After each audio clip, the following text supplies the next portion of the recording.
Hello. How you guys doing? That's my question. How are you doing? What's up? Oh, doing great. Got a couple stitches. Doctor did a hell of a job. But besides that, just a couple of bumps and bruises. And, it's great to be back in the win column. It's always great talking to the media. That means you got the win. So couldn't be more excited. So we have to ask, I think most people assume you were going to get fight of the night. It was an amazing fight. How many pina coladas are you going to buy with that 50,000? So this is the third press conference I've been at that now where they've asked me about my fight bonus, and I'm 0 for 2. So I hope it's not a media curse that they always say, what are you going to do with your bonus? So, I'm going to, obviously, you get paid each fight. I haven't had a fight in 7 months. So, I'm going to enjoy the honeymoon. I can't wait to hang out with my wife and just to get back and take a couple weeks off. But I'm just excited about, getting back in there and fighting again. I love this. I think I'm meant to be in the top 15, meant to have these big, huge fights, have these crazy wars. I can't wait to watch the tape and kind of, pick apart, what we did good, what we did bad. But yeah, it's going to be a nice little honeymoon, a little break from all this. So I know you haven't really, it's been a few minutes, you haven't looked at your fight or anything, but can you tell us now, do you know anything that you feel like you did good and anything you feel like you did bad? I felt like my right hand was on. I landed that right hand early. I definitely could have finished it earlier. We were doing a lot of I would do a lot of taking the back, but not necessarily getting the rear naked choke finish. We just kind of go through the motions, and it's just little stuff like that where I felt like I could have got out of there faster with a rear naked choke finish earlier. So it's just little stuff that I'm going to pick apart. And he's a tough opponent. He's very hard to put away. He doesn't get finished that often. So to get the win, I'm happy with it, but there's always things to improve on. And, after a win, after a loss, you have to go back and get better because everyone studies so much film at this level that they're going to watch that and pick me apart too. Do you feel like the fight could have or should have been stopped sooner than it was? Honestly, I don't know. I have to go back and watch it, but I almost thought it was weird when the doctor kept looking at him. Again, I'm gonna have to watch the tape, but I thought it was weird when the doctor was looking at him because I'm like he seems fine to me, even though his face was kind of messed up. But I've seen people fight through worse, so I'm just in there to fight, and I know how to finish fights. I know you gotta keep hitting him, or he's got to go unconscious some way, or he's got to get a tap out. So I'm never expecting the doctor to stop it. It's usually my job, but I think he did a good job because he wasn't going to win that fight at that point. And was there anything about him or his game plan that surprised you? No, not really. We've watched his film. He's very good at what he does. He's got a good straight left. He's got good kicks. I was a little bit surprised because every time, John Anik's always like, oh man, his coach says he's got the hardest left kicks. And I felt like the first left kick he really hit me with, I didn't think it was that bad. I actually kind of smiled. I was like, oh man, if that's it, this is going to be a good one. But then he came back and dropped me with a left hand, so I probably shouldn't have laughed it up. So yeah, it was a good fight. And do you feel like you got a top 5 SportsCenter performance out of that? I don't know. Probably not, because just how it finished, you want to see that highlight reel knockout. Maybe if I would have finished it right away, I said something at the end, but maybe if they put the body of the fight together, but to end like that, it was kind of just I just kept hitting him over and over and over again. Not exactly like a one-punch knockout that I was hoping for. Awesome. Thank you. Thanks, Amy.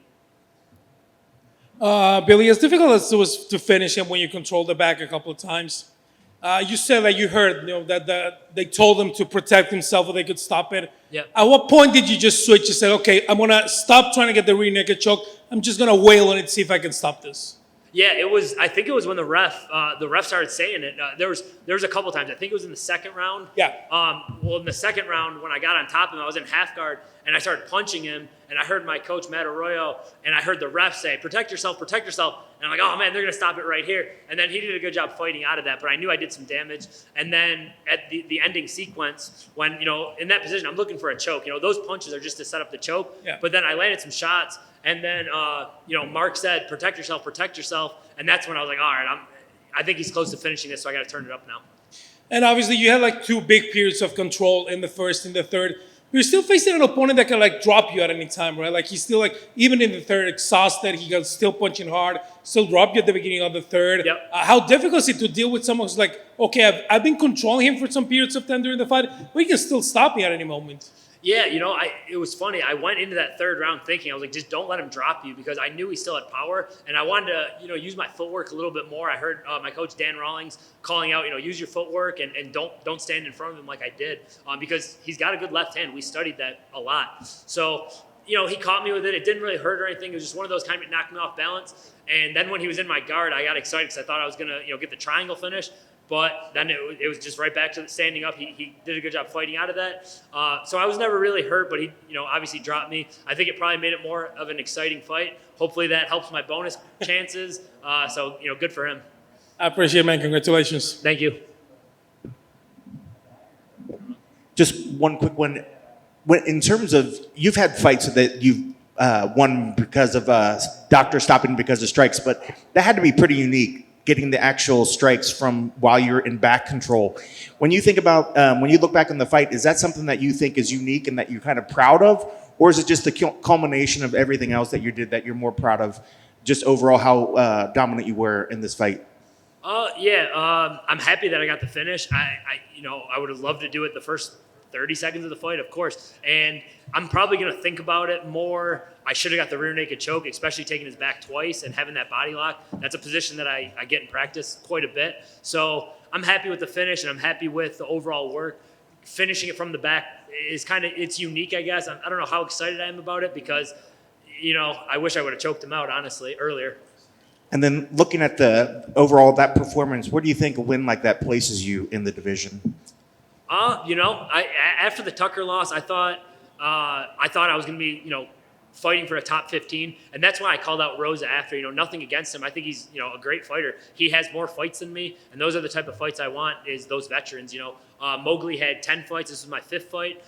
Charles is one of those guys. He's had, I think, over 10 fights, and he's an exciting fighter. So I think one more fight, and then I can start really calling out guys in the top 15. I think this is the first fight I could actually call people out, because you don't want to be that guy who has like your debut and you start calling out top guys. So whether Rosa wants to take the fight or not, I'll fight whoever Dana and the UFC thinks I'm ready for. If they want me to fight a top 15 guy, I think I'm ready. How do you celebrate the victory? Oh man, well, me and Matt, my boy Matt Frivola, Steamroller, we're gonna go out tonight, probably have some drinks, have some fun, and then of course I'm going on my honeymoon next week. So I can't wait to hang out with my wife, have a few drinks on an island, and let my body heal up. Stay away from MMA for about a week, and then I pride myself on being a hard worker. I'll get back to the gym. Our coaches will sit down, we'll watch the fight, we'll pick apart what I need to work on, and we'll get back to it. And you'll see me again this year. Did you talk to the wife already?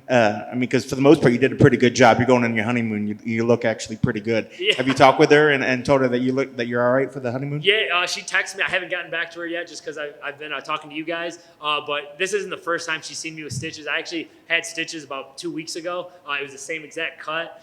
We were worried about not being able to take the fight, but we got cleared by a couple doctors, so we said let's do it, and it paid off, man. I had a lot of opportunities to back out of this fight, and I'm so glad I didn't. It was my gut instinct said take the fight, and I had a couple stitches. I'll live with that any day.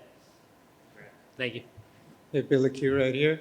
So you talked about the next one you want to fight in a full arena of fans. I know there were a couple here tonight at the Apex. I mean, they're coming back to Vegas. They're going to be maybe New York, Fight Island. I mean, where do you want to end up next? Which fans do you want to fight in front of?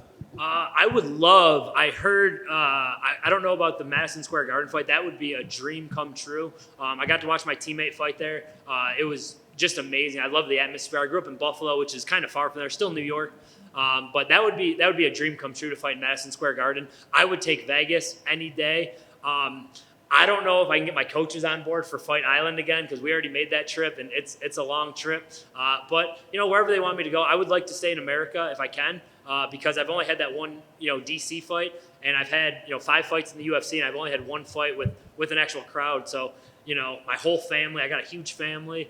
I got a ton of supporters that want to go out and come watch me fight. And, I love the Apex. It's amazing hearing your coach. I hear everything there, but there's nothing like that huge UFC crowd. We went to, the Phoenix crowd, and it was just, crazy how loud everyone was, and I definitely missed that. Congrats. Thank you. Good job on the win, Billy. A little bit of a homecoming because Dana White Contender Series guy. Now you're here. Tell us a little bit about that, your journey thus far, and how you keep climbing up the ladder. Yeah, so it started off with really my introduction to the UFC was The Ultimate Fighter in 2015. So I think I've grown tremendously. I really didn't know what I was doing back then, and I've grown tremendously, in the last 6 years. And I felt weirdly comfortable today. This is my 5th time fighting here. Started off with the Contender Series where I was super nervous, and then we had the Alpha Ginger fight, then the Kyle Nelson fight, then the Tucker fight that were all in this same arena, or in this this Apex. So I've, in my whole pro career, my amateur career, I've never fought in one place more than the Apex. So I feel at home here. I feel really comfortable. If they do want me to fight here again, of course I'll do it because, it feels like home field advantage. But I would love that environment with that sold out, stadium. And lastly, without giving away too many secrets, what have you, if you could elaborate, what have you done that's noticeably better to improve your game, to evolve, to progress, and start to have even the confidence to call guys out? Yeah, well, I just think I think it's just the experience, and I've gotten better as a fighter. I've gotten to the point where I used to watch the UFC, and I was like, man, everyone's so good. Like this guy's so good, this guy's so good.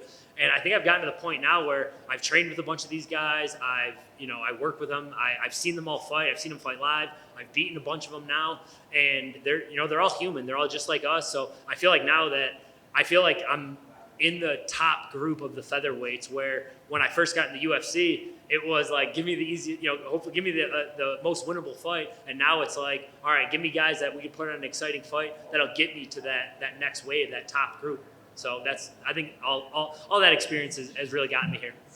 Perfect, man. Congrats on the win and enjoy your honeymoon. All right, appreciate it. Thank you, sir.